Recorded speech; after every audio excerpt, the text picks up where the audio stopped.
Très bon début de semaine à toutes et à tous et merci de votre fidélité à SICA. C'est un plaisir de vous retrouver pour un nouveau numéro du Journal de l'économie dont voici le sommaire.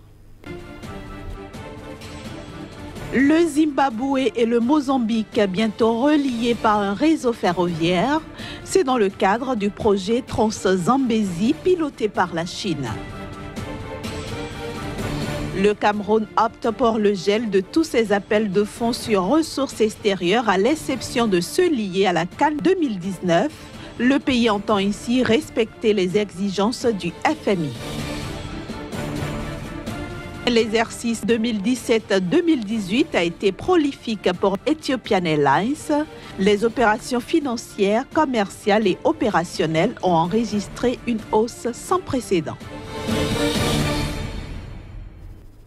La Chine entend construire un réseau ferroviaire de plus de 2,5 milliards de dollars en Afrique australe. Dénommé Trans-Zambézie, le projet devrait permettre la création d'un réseau ferroviaire traversant plusieurs pays tributaires du fleuve Zambèze. Il s'agit précisément pour la Chine de relier le Zimbabwe au Mozambique en passant par la Zambie. La première phase va consister en une liaison de 400 km entre le Zimbabwe et le Mozambique pour s'étendre sur plus de 900 km jusqu'au port de Nacala. Plus de 1700 km devraient également relier la ville de Biga à la frontière zimbabwéenne au port zambien de Nacala. De quoi donc booster le secteur commercial, non seulement sur le plan régional, mais également avec d'autres pays du monde. Je le disais en titre, les autorités camerounaises ont décidé de geler tous les appels de fonds sur ressources extérieures à quelques exceptions près. Ceci pour se conformer aux exigences du Fonds monétaire international avec lequel le pays est engagé dans un programme économique. En effet, depuis quelques semaines, le FMI affiche son inquiétude par rapport à la hausse rapide de la dette publique du Cameroun. Les appels de fonds sur ressources extérieures désormais gelés au Cameroun. Ainsi en ont décidé les autorités du pays afin de respecter le programme économique mis en place avec le Fonds monétaire international. En effet, à ce jour, 404 milliards de francs CFA ont été décaissés au titre des appels de fonds sur ressources extérieures, en plus des deux appels de fonds de 294,1 milliards de francs CFA en attente d'exécution au niveau des bailleurs de fonds pour le compte de la Caisse autonome d'amortissement et du ministère de l'économie, du plan et de l'aménagement du territoire. Soit un total de 698,1 milliards de francs CFA. Or, le plafond autorisé dans la loi des finances 2018 et dans le programme économique et financier souscrit auprès du Fonds monétaire international est de 596 milliards de francs CFA, ce qui induit un dépassement de l'ordre de 102,1 milliards de francs CFA. D'où la décision des autorités camerounaises de geler avec effet immédiat tous les appels de fonds, à l'exception de ceux liés au projet de la Coupe d'Afrique des Nations de football 2019. Le pays entend cependant examiner avec le FMI les possibilités de revoir à la hausse le plafond des appels de fonds sur ressources extérieures, tout en envisageant des prévisions plus réalistes pour le cadrage budgétaire au titre de l'exercice 2019. Pour rappel, le 6 juillet dernier, le FMI avait exprimé son inquiétude par rapport à la hausse rapide de la dette publique du Cameroun, soulignant qu'il importe de respecter le plafond fixé pour les emprunts non concessionnels et de recourir davantage à des prêts concessionnels. Le FMI avait également exhorté les autorités à effectuer plus d'efforts pour réduire l'encours de prêts contractés mais non décaissés. Les pays membres du marché commun de l'Afrique orientale et australe, COMESA, perdent plus de 17,5 milliards de dollars chaque année en raison de la négligence des réformes de facilitation du commerce numérique. C'est en tout cas ce que révèle une étude menée en marge du 5e forum annuel de recherche du COMESA. Le montant indiqué représente le manque à gagner en termes d'exportation pour les économies de la région qui ne mettent pas véritablement en œuvre les réformes de facilitation du commerce électronique. Il faut dire que le Kenya, Madagascar, Maurice et Rwanda apparaissent dans cette étude comme étant les pays ayant obtenu les meilleures notes de la région en termes d'implémentation des réformes de facilitation du commerce électronique. Ajoutons aussi que le COMESA, qui fut fondé en 1994, comprend 21 pays membres avec la récente adhésion de la Tunisie. L'organisation vise à créer une union douanière permanente entre ses États membres. Et puis la compagnie aérienne Ethiopian Airlines a atteint un record d'activité et de bénéfices au cours de l'exercice financier 2017-2018 qui a pris fin en juin 2018.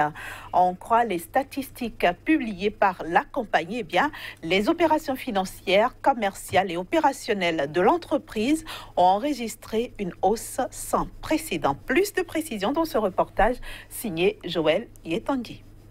L'exercice financier 2017-2018 aura été positif pour la compagnie aérienne Ethiopian Airlines. Selon les chiffres rendus publics par cette compagnie, la période s'est clôturée sur une hausse sans précédent des opérations financières, commerciales et opérationnelles. Ainsi, par rapport à l'exercice précédent, Ethiopian Airlines a connu une hausse de 10% du nombre de ses passagers qui a franchi pour la première fois la barre symbolique des 10 millions d'individus atteignant 10,6 millions de passagers à la fin juin 2018. En ce qui concerne le fret ou le transport de marchandises, il a progressé de 18% pour atteindre 400 339 tonnes.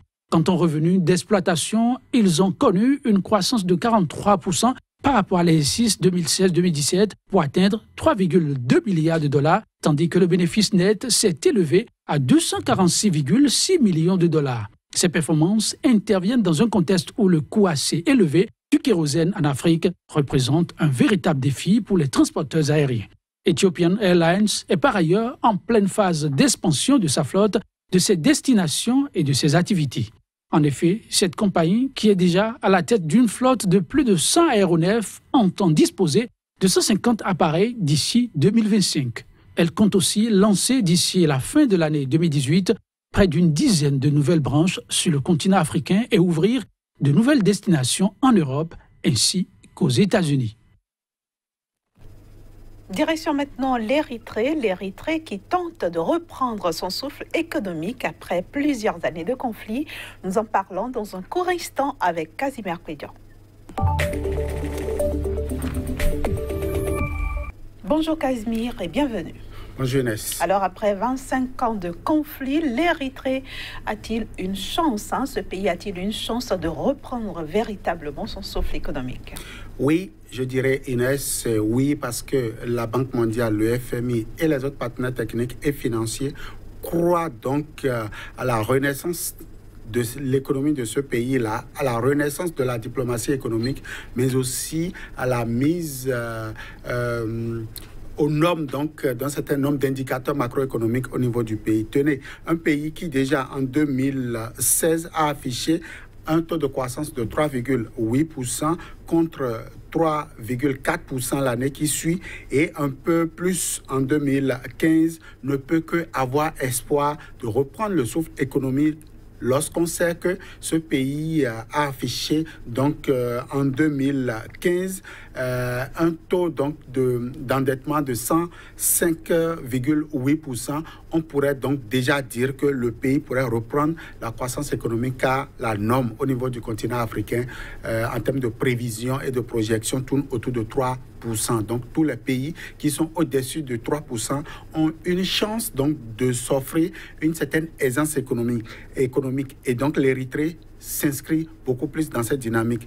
Mais alors, il va falloir travailler véritablement sur un certain nombre de facteurs tels que l'agriculture, mais aussi les autres secteurs, à savoir le secteur secondaire et surtout le secteur tertiaire et pourquoi pas l'éducation pour véritablement donner une chance à l'Érythrée de reprendre donc les embellis économiques au niveau de la région. Si on devait faire un état des lieux, Kazmi Kouidio, un état des lieux actuel de l'économie érythréenne, que dirait-on? On ne dira pas grand-chose parce que le pays véritablement n'affiche pas donc un certain résultat positif en termes donc de croissance économique, car je l'ai dit tantôt, 105,8% donc de taux d'endettement, c'est excessif. C'est d'ailleurs le pays le plus endetté sur le continent africain, l'un des pays les plus endettés sur le continent. Lorsqu'on voit également le classement Doing Business, où le pays a été classé pour le compte donc de l'année 2018, 189e sur 190, on comprend donc toute la peine que les dirigeants de ce pays pouvaient avoir pour redresser la pente. Mais je l'ai dit tantôt, il y a des intentions bien affichées du gouvernement, telles que reprendre donc le souffle à travers l'agriculture, où déjà nous avons 17% donc de l'apport de l'agriculture au niveau du produit intérieur brut, soit environ 44% des produits en exportation, montre aujourd'hui que le pays a du potentiel. Au-delà de ça, 80% de la main-d'œuvre au niveau donc